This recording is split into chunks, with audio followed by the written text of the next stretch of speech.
Sobrang hirap actually. Unang-una na lang malayo ka sa pamilya. Pangalawa, hindi mo hawak yung oras mo. Kahit hindi mo gustong pumasok, kailangan pumasok. Pag nagkakasakit ka, walang mag-aalaga sa'yo. Yung tipong mag-isa ka talaga.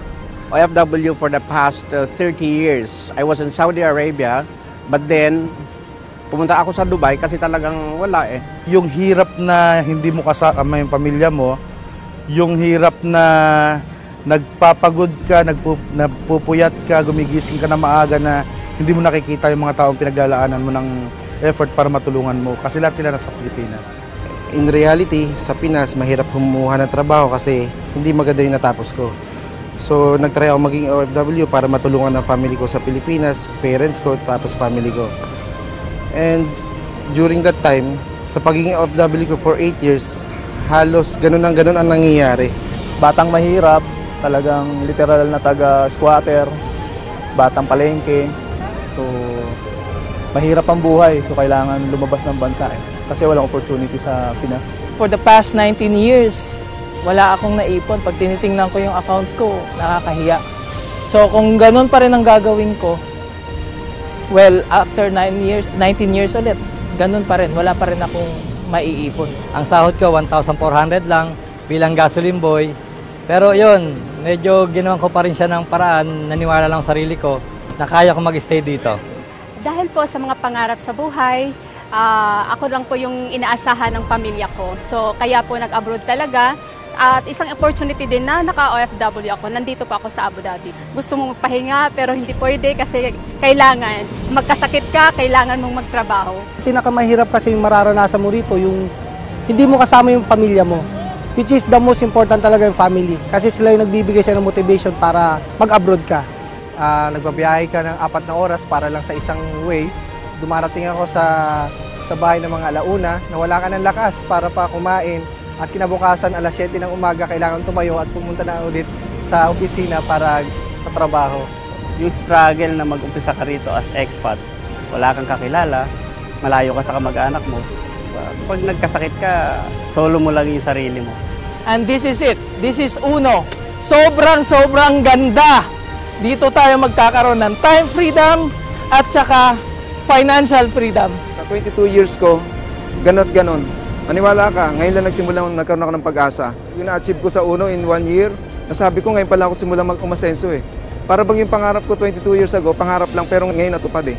22 years ago, dala ko pangarap pero tumagal, nanatiling pangarap. Natupad lang at nagsimulang matupad nung mag-Uno po ako. Sa Uno kasi, hindi lang yung sarili mo ang mababago. Tapos yung mga taong nasa paligid mo, pwede mo silang tulungan. In a span of 6 months, dito namin nakita talaga na naging Millionaires Club kami. At hindi namin ina-expect. Extra income lang naman eh. Yun lang ang ina-expect namin. Pero, pagdating ng ilang taon lang, eto na kami. Napakalaki ng resulta na kayang-kaya mo rin. Makita ko yung Uno, nakita ko yung opportunity ng isang negosyo na matuturuan kang kumita, matututo ka magnegosyo. Kung sa employment tayo mananatili, malayo nating maabot yung mga pangarap natin para sa mga pamilya natin. So this is a perfect opportunity na very low yung i-invest mo, pero kayang-kayang tuparin yung pangarap mo. Uno na po ang the right vehicle para tayo mapauwi ng maaga po.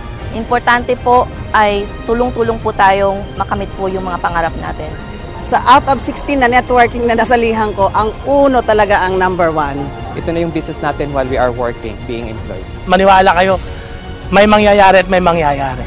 Pwede naman 25 years old, kumikita ka na ng milyon di ba? So why not? Tingnan natin, subukan lang natin, walang mawawala sa atin. Kita namin na maganda ang sistema, ang mga leaders dito, may integrity, may humility. Nakita namin na talagang ang daming tao ang natulungan ng Uno na maabot yung mga pangarap nila sa buhay.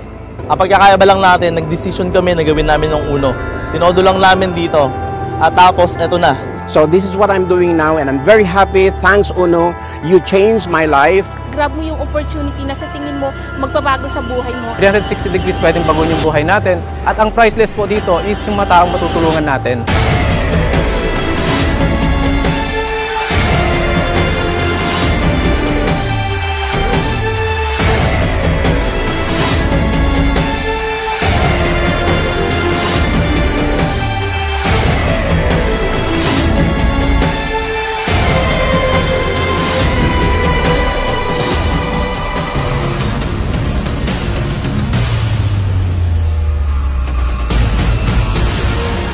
God will provide.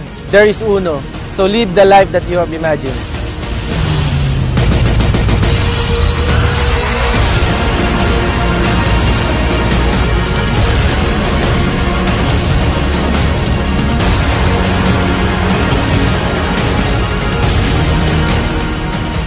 Uno. It changed my life. Mangarap lang kayo. Gawin nyo na siya. I'm doing Uno para dito sa aking mga anak. Malalim kasi ang Uno eh. This is the right opportunity. Ito po yung sagot sa kahirapan. Sa tulong ni Lord, walang imposible. Kaya niyo din.